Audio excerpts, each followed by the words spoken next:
Welcome to Everything Life Coaching. I'm John Kim. And I'm Noelle Cordeaux. We are the founders of Journey Coaching. We're super passionate about all things coaching and want to share what we've learned from over a decade of coaching and training over 1,000 life coaches. Dive deep into a more meaningful career, find freedom, and make an impact on the world around you. On today's episode, Noelle and I are going to tackle one of the most common questions and also one of the most important questions when it comes to coaching, and that is what coaching is and what coaching is not. Noelle. Good morning. Hello. How are you? Good morning. I'm well. I'm really excited about this topic for a couple different reasons, but most of all, it was so fun to prepare that I'm really excited about it. Well, in preparation, you probably got reminded, you probably learned a few things that are new and different, gave you a new perspective, and hence the excitement. Yes, yes. And where that came from is, the same old stuff. When we hear, what is coaching and what it is not, it's usually comparative to other disciplines. Right. That coaching's not therapy, it's not mentoring, and it's not consulting.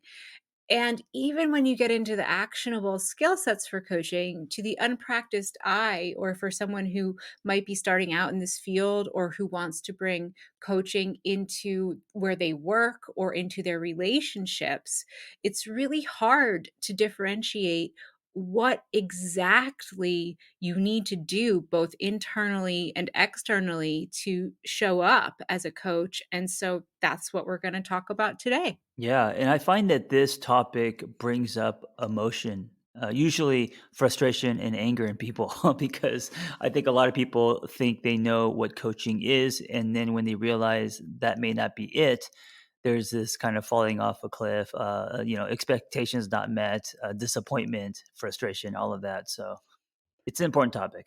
It is. And I was just having a conversation earlier today, and we were talking about the way that this shows up in large organizations.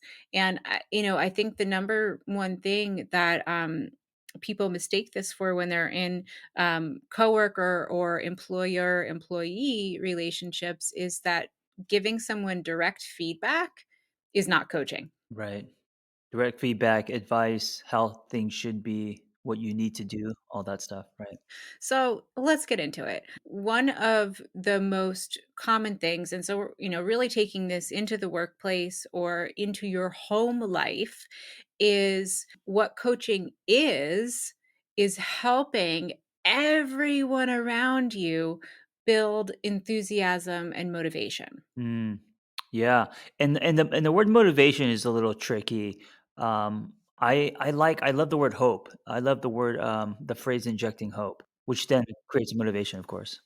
Yes, absolutely. So, let's look at what the opposite of that is, or what some common behaviors are that folks might use to try to band aid that situation. And the way it shows up is, monitoring other people in whatever way, Yeah, whether it's your partner or whether you're at work or whether it's even your friend group. It's looking over somebody's shoulder, looking at somebody else's behavior and saying, you're doing it wrong. right, right. It's also posturing, right? Because with that comes this kind of offset that that you're better, that you're wiser, that kind of thing. Yeah, and I think that folks feel like they have kind of a responsibility to do that, or it comes from a place of care and concern. I see this happen obviously at work. It happens because folks feel compelled to micromanage when they get tense or lose trust or are afraid that something's not going well. But I see it show up in family systems too, where parents micromanage kids and Oh don't yeah, give them, yeah, the opportunity to discover for themselves, or, even in intimate relationships where, one partner might be struggling with something and the other one starts hovering. right, right. Yeah, I see that. Yeah, absolutely. With my clients in relationships feeling controlled, even if it's subtle, feeling claustrophobic, this just not feeling free. And then, the space that I think deserves a ton of attention, that falls under chosen family is really close-knit friend groups, Mhm. where the friend group will decide, "Oh, so and so sucks at dating," Right. or, "So and so always does this." And the friend group will actually try to micromanage the behavior of one of the members. Yeah, yeah, and usually it's coming from their own, anxiety. Their own anxiety or intention to genuinely help that person. Yeah. Yeah. So let's talk about what we do here and how we actually use the coaching skill to build enthusiasm and motivation. And it might be a little bit surprising to you because it has nothing to do with the other person. It's really internal. Mm. In in order to avoid looking over somebody else's shoulder, you actually have to start building internal muscle to stay in your own container and to occupy a space of non judgment. And step one of developing motivating enthusiasm and infusing hope as a practice is to first put your own oxygen mask on and get used to letting others step up to the plate in their own way without attachment to outcome.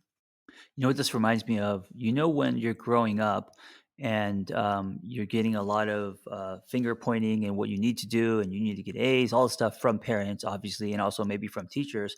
But there's that one person, maybe it's your crazy uncle, that one adult that treats you like an adult or allows you to be you instead of telling you what to do, and that person really stands out because everyone else is telling you what to do when you're growing up as a kid, and that person ends up being like your favorite person. So whether it's like Oh, your baseball coach or your uncle or your your homeroom teacher or whoever, and what's amazing is that person's kind of hands off, let me support your journey, champion your story, and kind of hold the space. That's what's so powerful when everyone else is telling you what to do, and this reminds me of that. yeah. Who was that for you?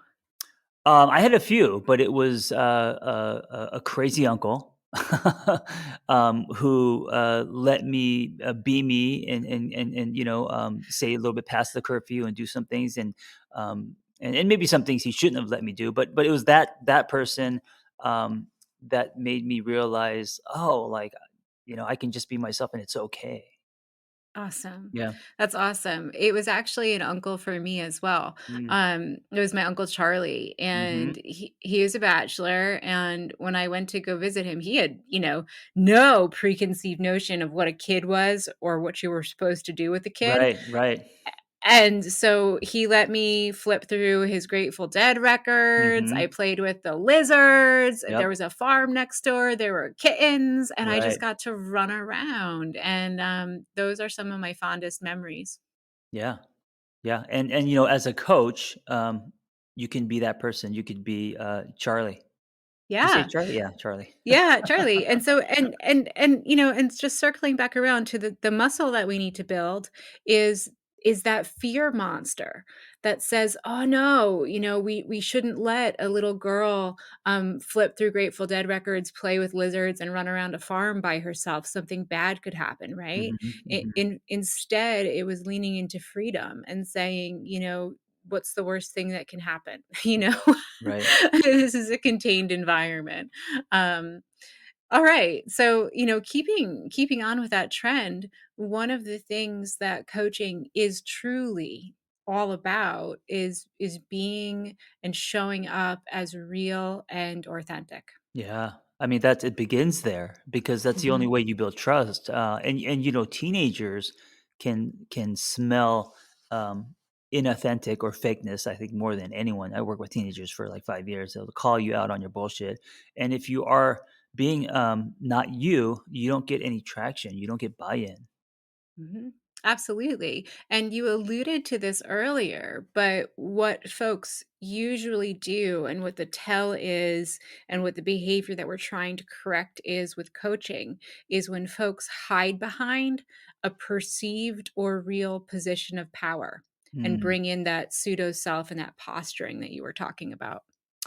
Yeah, and I think that is not sustainable because eventually, um, you will be called out. Eventually, you will fall on your face. Eventually, you will realize that you don't have all the answers. Yeah. No one does. So no one does. And so, let's talk about how we build this muscle from a coaching perspective. And it's again allowing for our own and for others' autonomy, but it's a little bit more nuanced.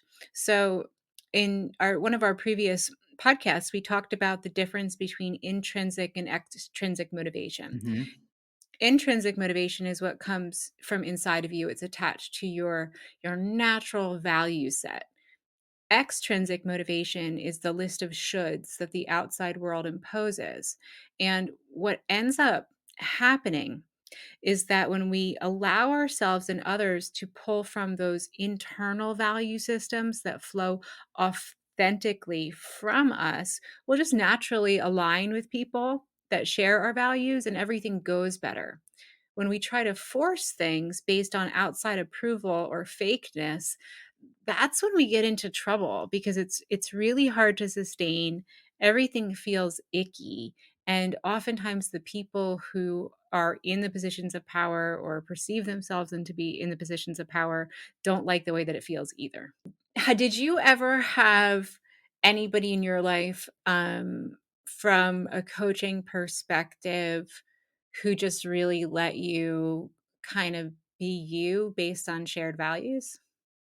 Yeah, I would say you could feel it the most in friendships. Mm. At least for me, I've been in friendships where they were possessive, um, very judgmental. If I bought the wrong car, they would criticize. If I wore the wrong shoe, that kind of thing. And then I've also been in friendships where they encourage the spaz in me, the loud Korean kid who was always told to calm down, um, adventure, all of that. So like, uh, it completely affects you in your life, and your quality of life is the friends who are competitive and kind of like push you down, and the other friends that support you and champion your story. It's like day and night.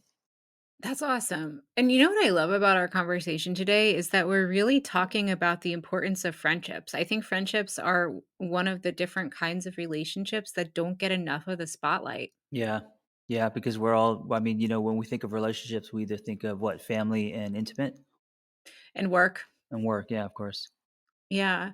And so, friendships are the people that ride alongside of us, that light us up. And so much of how we can learn how to show up as coaches can take place in our friendships because it's a really safe territory to try to start exploring and trying on these types of behaviors and to become aware of when you might be reaching out to try to control or hide behind some sort of external validation. Yeah, and the friends that do hold space naturally, they're just good at it, and they're great listeners, and they champion your story, even if it goes against their own, truth. Um, those are the people that actually turn out to be amazing coaches. Those are the people Yes. you're like, oh, you're so close to just being a great coach. Just start getting paid for this. Yes. Yes. And honestly, that's how most people end up in our program. Yeah, yeah, absolutely. I mean, I've sent many people who they're just really good friends, and I'm like, "You could do more, I'm telling you." And then they explore coaching. Yeah. Yeah.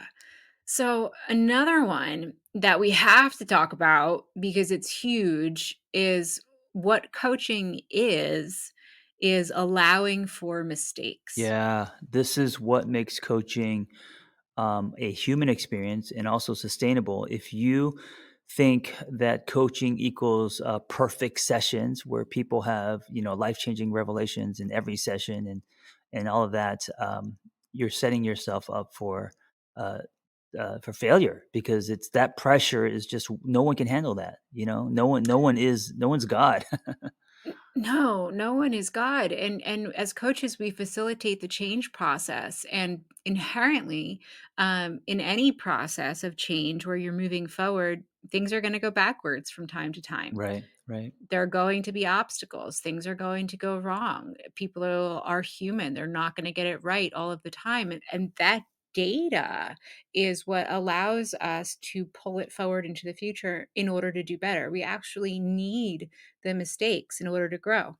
Yeah, and this is why I love calling coaching a craft because when I think of craft, I think of art. I like the word perfectionism. It doesn't penetrate through when you think about like a craft, a discipline, in art. Um, if you think of coaching as kind of like this, yeah, this program or this kind of, if you stay away from it being a craft, then it's easier to um, want to be perfect or want to judge yourself by results. Yes, absolutely. And one of the things that we have to acknowledge is that punishing for mistakes is part of the culture that many of us were raised with, and that's part of the culture where many of us work, and that's part of the dynamic of many friendships and many relationships, and it's actually incredibly harmful. Yeah, and also you're going to be the hardest critic on yourself. So when you are punishing for mistakes, it's a dangerous process. And chances are, what you think is a mistake maybe wasn't even to the client. You know? Very much so. Yeah, And this, punishing for mistakes is really where we take coaching out into the world, outside of the one-on-one client relationship, and where we begin to critically evaluate how we show up as parents, as partners, as friends in all of the different spheres of life. Um, when we punish ourselves or others, we get stuck in a shame spiral yeah, and nothing can go forward. yeah. And also, it goes from something you're doing to now something you are, and that's what's dangerous, right? Yes. Yeah. So, of everything that we're talking about, and this is going to be a series, what coaching is and is not, because there's so much good stuff here. Um, I believe that if you are interested in coaching, if you're interested in implementing a coaching culture in your home, your workplace, or in your relationships and your friendships, this is the number one thing you can do to implement it is to stop punishing for mistakes. Yeah, yeah. I love that. So let's talk about what this requires.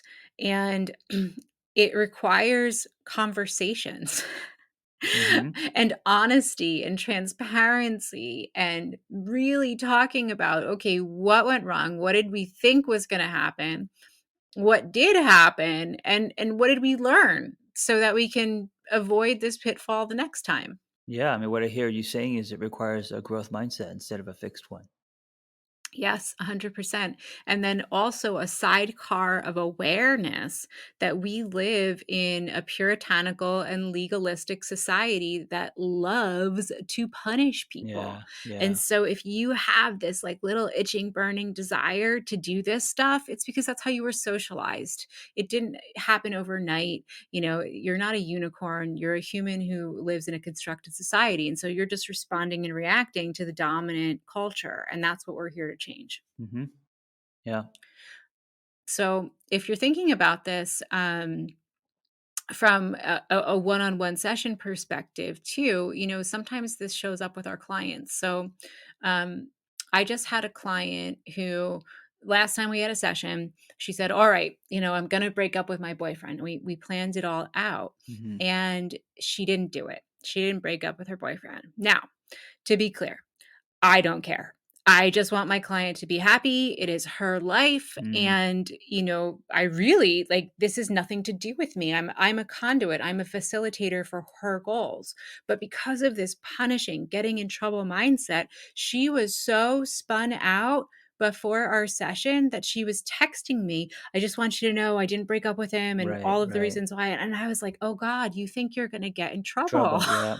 She thinks she's going to the principal's office. hmm Yeah. Exactly. And, life is hard enough.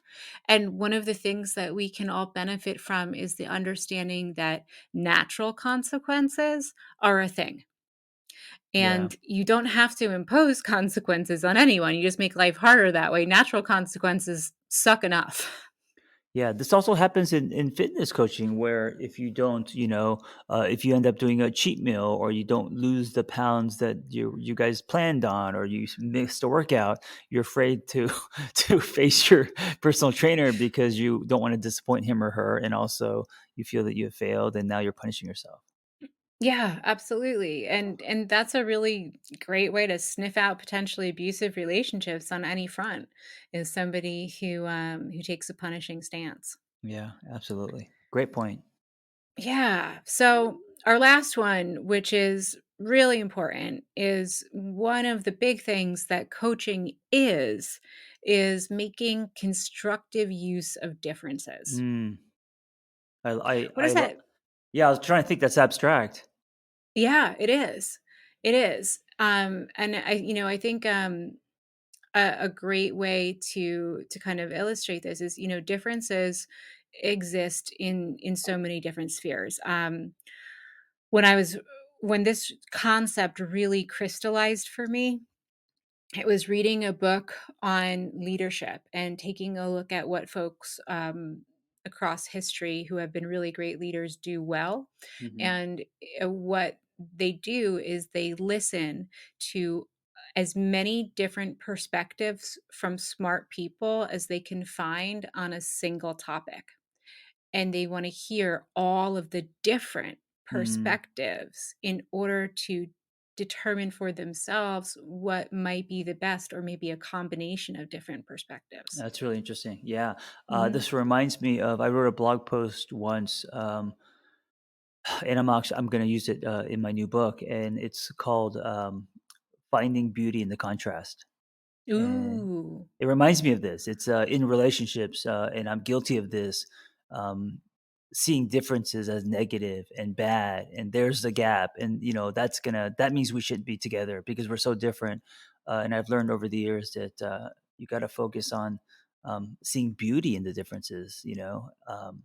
And even even globally, like if everyone made an effort to find beauty in the contrast, whether it's our skin color or gender or wherever, like the world just would be so much kinder. Oh, absolutely. And, interestingly, when we look at one of the factors that enables us to attach to post traumatic growth, it's exactly as you described, being able to look at difference and feel that I'm part of humanity as a whole and that Yeah, everyone's different and how beautiful, versus if someone's different than me, then there's necessarily going to be conflict. right. It makes me think about someone who's narrow and someone who's wide. And so Yes. if you're a coach who is lined with judgment and you don't have the ability to make constructive use of differences, if you don't have the ability to find beauty in the contrast, then you're narrow. You're not going to be as potent or as impactful as you could be. Yeah, absolutely. And then let's bring this way down to the street level and to the human level, because we all have a natural instinct to squash conflict. Yeah, It's absolutely. true. Nobody likes it Yeah. because our pain centers get lit up. And when somebody feels that somebody's presenting an option that's different than what they think and feel, whammo, that the 5 million years of evolutionary conditioning leads us to believe that if somebody's telling me I'm wrong, it might equal death. Yeah, I mean, ultimately, right. Right. Ultimately, Yeah. and that's why that evolutionary trait and those hormones and neuroreceptors are so powerful, is because in the human brain, wrong equals death, right? Mhm. So, sometimes that's true, for humans, wrong could equal death 100%, but really in everyday life, when your partner plays "why did you do it that way" game with you, you know, Mhm. Right, right. like death is typically not imminent, but nonetheless, "why did you load the dishwasher that way?" All of a sudden, but pain centers get lit up and you have Yep. the need to control, to squash conflict. And that's really counterintuitive and counterproductive to a harmonious existence. Coaches are curious, coaches are not judgmental. Yes. Yes. Yes. And then the other piece of this is that if we allow ourselves to, as you described, find beauty in differences, we can learn so much. Yes, absolutely. Well, And that's what allows us to learn because now we're stretching, we're curious, we're wide, we're not closing doors. You know. yeah, and so, whether you're at home or at work, approaching conflict from a perspective of, "Ooh, I feel pain here," that's an evolutionary trait that I'm fully capable of overcoming through activating my neocortex. Let me see what I can learn. And again, that's Noelle speak. So, not everybody brain runs that way, but mine does, and it works from time to time. Yes. Um, and it's a super valuable muscle to build of being able to recognize that pain point and say, what can I learn here? Right. Right. Yeah, Well, listen, if you guys have enjoyed this conversation, we're going to continue. This is going to be a series, so look out for part two as we continue to talk about what coaching is and what coaching is not. absolutely. Looking forward to it. All right. Thank you. Be well. Thanks for listening to Everything Life Coaching. If you're feeling the draw to become a coach, head to journey.co/everything to explore a new career that brings fulfillment, gives you a true sense of purpose, and a strong community to do it in. We created Journey Coaching to equip you with the tools, training, and community you need to attain your goals. Join Journey Coaching and begin your journey towards personal freedom and a transformative state of growth today. That's JRNI.co/everything.